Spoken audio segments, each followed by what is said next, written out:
Le 15 août au soir, TF1 a décidé de consacrer son prime time à la diffusion d'un événement exceptionnel, le concert de la Star Academy 2024.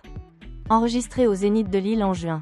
Plus qu'un simple concert, il s'agit aussi d'une occasion pour les candidats de la nouvelle saison d'affirmer leur talent, de se faire remarquer après des mois d'entraînement et d'entretenir la flamme de l'admiration auprès du public.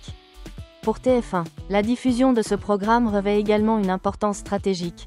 Elle permet de confirmer l'attrait de la marque Star Academy. Associée au public français depuis de nombreuses années, les attentes avant la diffusion de l'émission étaient immenses. Lors des saisons précédentes, et notamment en 2023, les performances en direct ont attiré des millions de téléspectateurs, contribuant à asseoir la position solide de TF1 sur le marché télévisuel. Pour une émission aussi influente et traditionnelle que Star Academy, son passage en prime time le jour de l'Assomption est considéré comme une « arme » pour maintenir l'ambiance et préparer la prochaine saison de l'Académie. Cependant, la réalité ne s'est pas déroulée comme prévu. Les résultats de la mesure d'audience de Médiamétrie, prestigieuse agence spécialisée dans les statistiques d'audience de la télévision française, ont montré une baisse significative de l'audience. Dans un contexte de concurrence acharnée entre les chaînes nationales, perdre la première place au profit de France 2 avec sa série policière, et même se faire distancer par France 3 avec le Festival interceltique de Lorient, a porté un coup dur aux ambitions de TF1. Cela a provoqué une grande déception, notamment chez les jeunes candidats qui avaient placé beaucoup d'espoir dans cette soirée musicale pour affirmer leur réputation. Aux yeux du public, il reste prometteur, mais pas suffisamment pour attirer des millions de téléspectateurs. Du côté de TF1, ce résultat a également obligé la direction à se poser la question, le choix d'une heure de diffusion un jour férié est-il la raison principale ? Ou existe-t-il des facteurs plus profonds, comme l'enregistrement de l'émission au lieu d'une diffusion en direct, ou l'évolution des habitudes de divertissement des jeunes ? Cependant, cet échec en termes de chiffres ne signifie pas que la Star Academy a perdu son avenir. Au contraire, il pose de nouveaux défis au programme, trouver des moyens d'innover, de percer et de conserver la fidélité d'un public fidèle. C'est le point de départ d'une analyse plus approfondie de l'audience, des raisons de ce déclin, ainsi que des perspectives d'avenir pour la nouvelle saison de l'Académie, qui débutera en octobre prochain. Si par le passé, la Star Academy a toujours été considérée comme une « machine à audimat » pour TF1.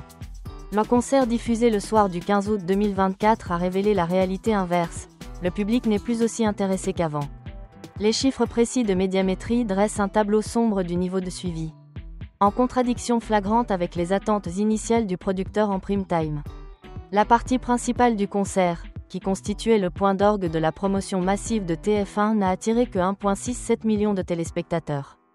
Comparé à la taille de la population et aux pratiques antérieures de l'émission, ce chiffre est considéré comme alarmant.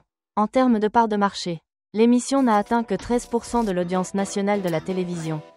Ce qui signifie que sur 10 personnes ayant allumé leur téléviseur ce soir-là, un peu plus d'une personne a choisi TF1. Ce constat est particulièrement inquiétant alors que TF1 n'est depuis longtemps habitué à dominer, atteignant même 20 à 25% de part de marché sur de nombreuses tranches horaires stratégiques côté commercial. Un autre indicateur qui intéresse particulièrement les chaînes de télévision françaises est le FRDA 50, femmes responsables des achats de moins de 50 ans. Il s'agit d'un véritable pôle d'attraction pour les annonceurs, et aussi d'une cible que TF1 espère maintenir. Cependant, le concert n'a atteint que 17,7% du FRDA 50. Un chiffre bien inférieur au précédent programme à succès. TF1 n'a donc pas saisi l'occasion rêvée de convaincre les annonceurs lors d'une soirée clé. La situation était encore plus pessimiste concernant la deuxième partie du programme, consacrée à la présentation des singles individuels des étudiants. Bien qu'elle fût censée créer un nouveau moment fort, cette partie a rapidement fait chuter l'audience. Seulement 871 000 personnes ont regardé l'émission, soit moins de la moitié de la partie principale. La part de marché a chuté à 13,2% au total, se maintenant à 17,7% dans la FRDA 50. Mais cela n'a clairement pas suffi à sauver la situation. Il est à noter que si l'on compare avec l'année précédente, où des candidats comme Pierre, Elena, Lenny ou Julien se produisaient en direct, la différence devient flagrante. En 2023, l'émission a enregistré 2,28 millions de téléspectateurs et atteint 25% dans le groupe des ménagères.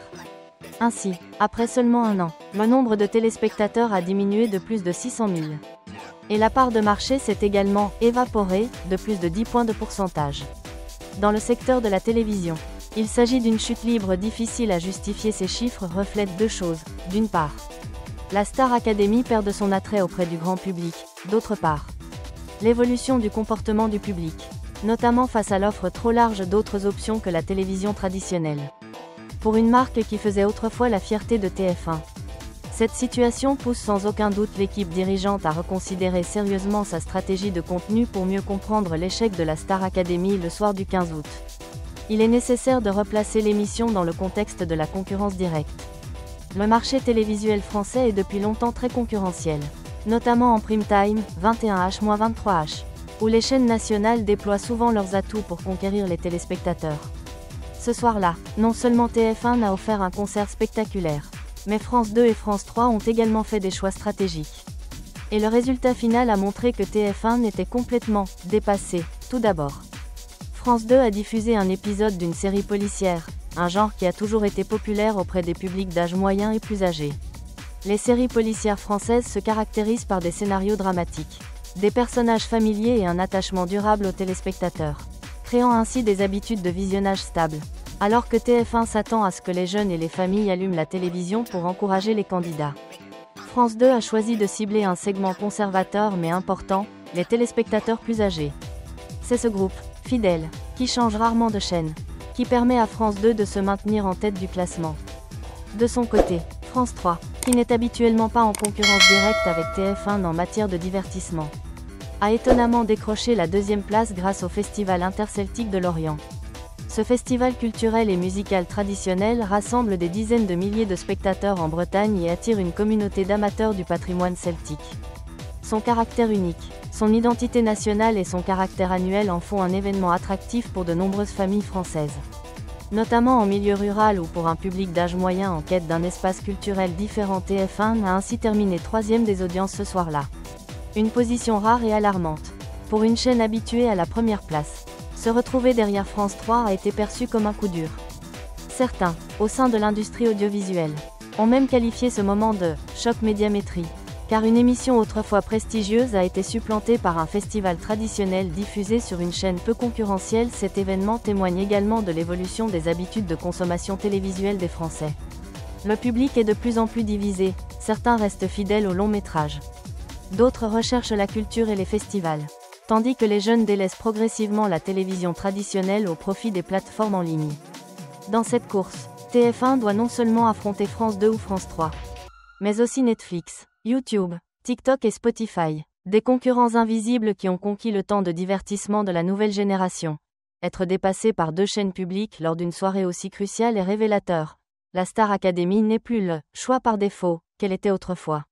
C'est un signal d'alarme clair. TF1 doit revoir sa stratégie si elle ne veut pas que cette marque historique perde de son attrait auprès du public. Si le concert principal de la Star Academy n'a pas été à la hauteur des attentes, la diffusion qui a suivi a rendu le tableau encore plus sombre. Au lieu de captiver les téléspectateurs avec des contenus captivants sur les coulisses, TF1 a enregistré une forte baisse d'audience, un effet domino négatif qui a perduré jusqu'à l'aube immédiatement après la fin du concert. TF1 a décidé de diffuser le documentaire « Les coulisses du château », qui promettait de révéler des moments méconnus de la formation, des répétitions et du quotidien des candidats à l'académie. Ce format a été très populaire, car le public était souvent curieux de découvrir les coulisses, où les jeunes chanteurs révélaient leur véritable personnalité et leurs difficultés.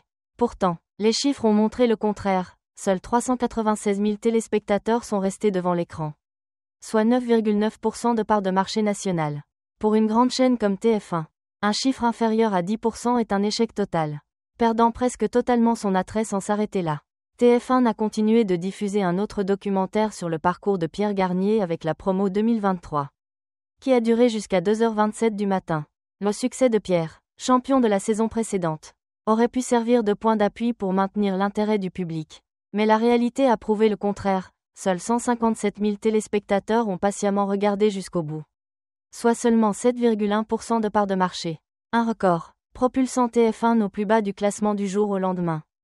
Le phénomène de décrochage continu à chaque tranche horaire reflète une règle fondamentale en télévision: si le programme principal n'est pas assez performant pour fidéliser les téléspectateurs, le contenu secondaire sera presque certainement affecté. Le cas de TF1 le soir du 15 août en est un exemple typique. Lorsque le concert principal a perdu de sa forme et de son attrait, il est irréaliste d'espérer que le public veille des heures durant pour assister à des concerts en coulisses ou à des portraits d'artistes. Un autre facteur contribuant à cet effet domino est le caractère préenregistré Le public français est habitué au spectacle en direct, où il ressent l'authenticité, la surprise et l'instant présent. Lorsque le concert et le documentaire sont tous deux en rediffusion, l'aspect dramatique est considérablement réduit, avec la multiplication des nouveaux contenus sur les plateformes en ligne. S'asseoir pour regarder un spectacle préenregistré ne semble plus suffisamment convaincant pour le public après avoir enchaîné les échecs au cours d'une même soirée. TF1 est clairement entré dans une « réaction en chaîne », concert raté flèche vers la droite, documentaire raté sur les coulisses flèche vers la droite, documentaire raté sur le champion de l'année précédente.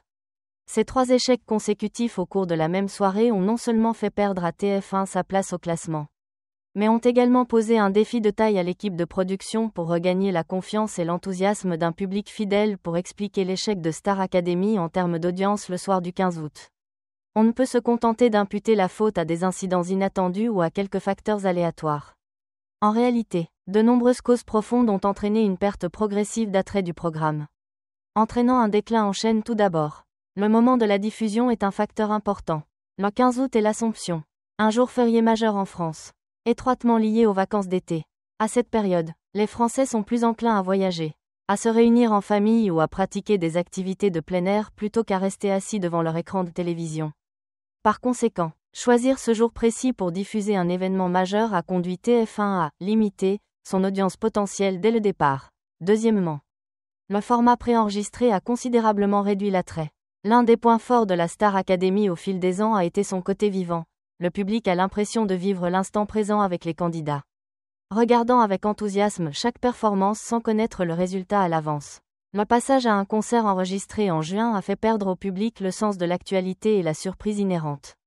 À une époque où l'information circule rapidement sur les réseaux sociaux, rediffuser une ancienne performance revient presque à perdre la nouveauté. Un autre facteur à souligner est la concurrence interne en matière de divertissement.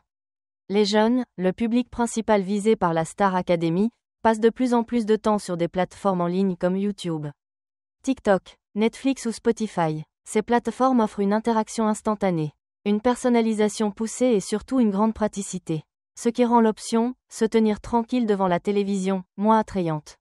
Ceci explique pourquoi, bien que TF1 ait enregistré un meilleur taux auprès des 15 à 24 ans, 30%, le chiffre absolu reste faible, car l'ensemble de la jeune génération s'est dispersé vers d'autres environnements de divertissement de plus. Le contenu et le style de la prestation sont incontournables. De nombreux commentaires ont souligné le manque d'explosivité et de personnalité du concert de cette année. Malgré leur talent, les candidats n'ont pas créé un phénomène comparable à celui de Pierre Garnier la saison dernière. Facteur susceptible d'attirer un large public. Sans une étoile suffisamment brillante, le programme aurait du mal à maintenir son attrait.